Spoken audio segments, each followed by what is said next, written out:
Hello drone racers, I'm Mark, and today on Drone Racer 101 we are not looking at goggles, we are in fact looking at antenna connectors. Here we have the two primary types of antenna connectors, and you find these on your goggles and your VTX and your radio.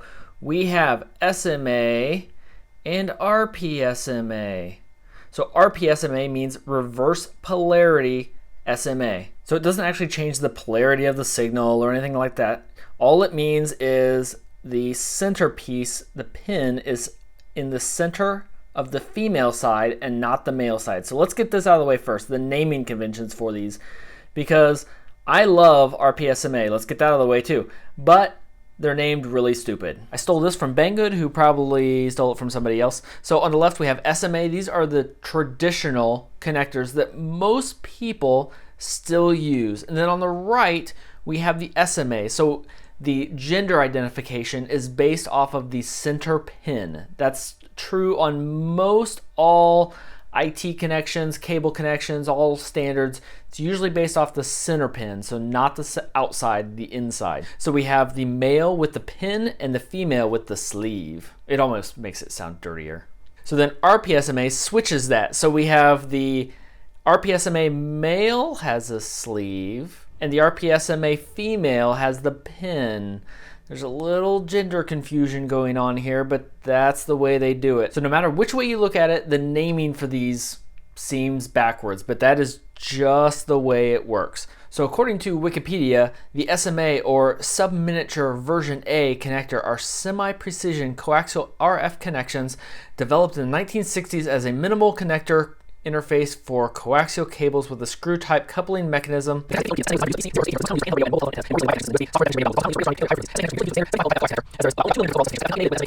So we get down here to one of the specifications that will be important in just a little bit. SMA connectors are rated for up to 500 mating cycles, but to achieve this it is necessary to properly torque the connector when making the connection. 5/16 inch torque wrench is required for this, set to 3 to 5 pounds of force. Sena stainless for what we're doing. So that's important. If they're not tight and they can move around, they will wear out faster. So that 500 is only good for perfect connections, and then they wear out faster. Now these are specs, so they could be better, could be worse. It will vary a lot depending on the quality of what you're looking at. So why does Rp Sma exist? Well, that comes up down here. The Wi-Fi equipment manufacturers wanted to comply with the FCC.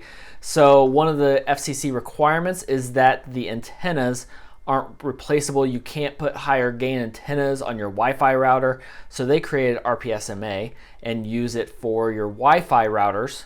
So you can't change your antennas and try and increase the signal so they could receive their FCC certification. That didn't really work because Rp Sma is now readily available. So reason one why Rp Sma is better than SMA. I'm gonna take a couple of antennas here. So I have an Rp Sma antenna and I have an SMA antenna. So if I have my SMA goggles and an Rp Sma antenna that I accidentally grab, because you might end up with both, it will connect up and work, and it fits just fine. No problem there at all. However, oh, there are so many jokes I want to make here that I just can't do it. I just can't do it. This won't work. Two female connectors, it won't work. Move on. I'm gonna move on. Moving on. But if we take the Rp Sma connector and the Rp Sma antenna, it works just fine, and we have a proper connection that's going to work out just fine. Now what if we do it the other way around? So here I have the SMA antenna and the SMA connector, and you know this is going to work, right? It's going to work without a problem. This is what most people do. What happens if I try and do it the other way around though? I have an Rp Sma connector and I have an Rp Sma antenna, and oh wait, look. I can't even get it on there. It won't work. There's just no way to get this connector on there. Or if you do, you're gonna bend the heck out of it. And it's just no reasonable person, I don't believe, is gonna try and get these connected together. So you can't do it wrong. You can't create a connection that won't work. I think Andy RC looked it up to see what it's called when you try and push these pins together too hard. You should go ask him. You heard me say that these are good for about 500 connections. Well, a lot of people want to put their goggles in the case that it came with, which is way too small. Way too small. There's no way to do it with your antennas connected. So you have to take your antennas on and off and on and off and on and off and on and off. And if I grab the right antenna, these are going to wear out. See, there was a case. I could grab the wrong antenna and connect this up and it would be wrong. So here I've got the right one now. So which of these two do you think is going to wear out under repeated use? The male pin or the female sleeve? Keep a straight face. Well, it's going to be the female side. As the pin goes in the sleeve over and over and over, it's going to stretch out. It's going to get looser and looser. And these are just two pieces of brass that are pinched together that sleeve literally this pin inside of it. So as you put this on and take it off repeatedly over and over and over time, this is going to wear out. And this is not an easy part to replace. You'd have to crack your goggles open and take it apart and replace it. But what if it was the other way around? Look at this. So here we have the same thing, except it's the other way around with Rp Sma. So now I have the same situation where I put the antenna on and take it off and put it on and take it off and do it over and over and over until it wears out. But what wears out? It's my $5 antenna. I just throw that away and I grab another one. I'm good to go. Here in this case, I didn't have one, so I put an adapter on it, and that works out just fine. This is almost even better because now I put this on, I take it off, I wear it out, and I throw away this 50-cent adapter when it wears out, and not even my $5 antenna. I don't have to mess with my goggles at all. These are still perfect and virtually never wear out. But Mark, you have 3 decibels of loss for every adapter that you put on there.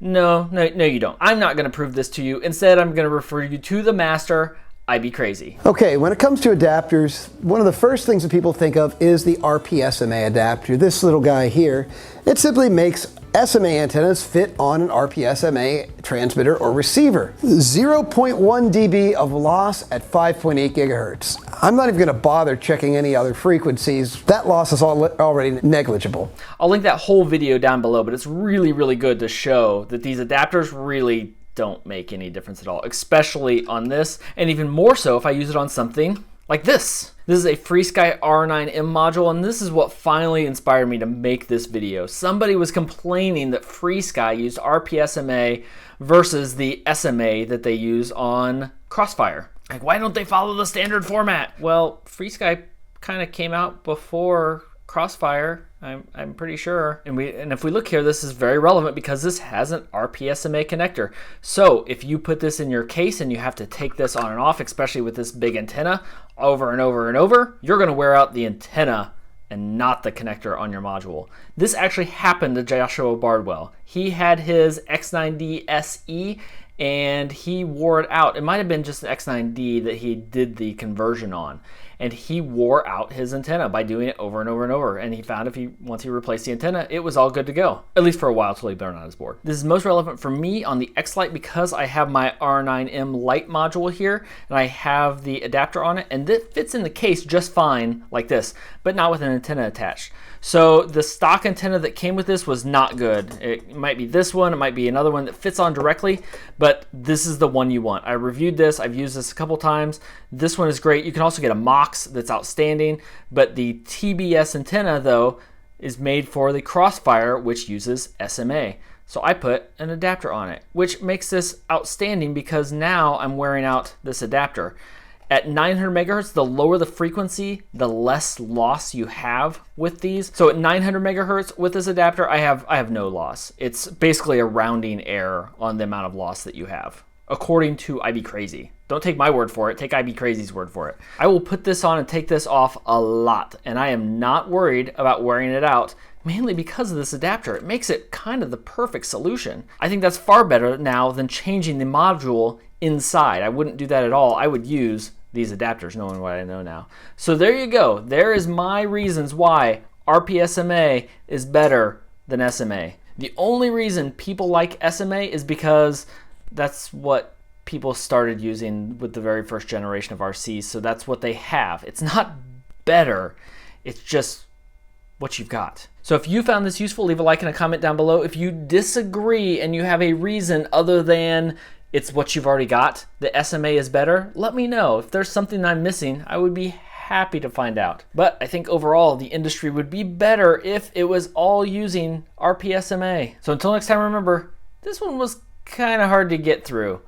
I kind of want to do it again with an unrated South Park edition. Would you want to see that?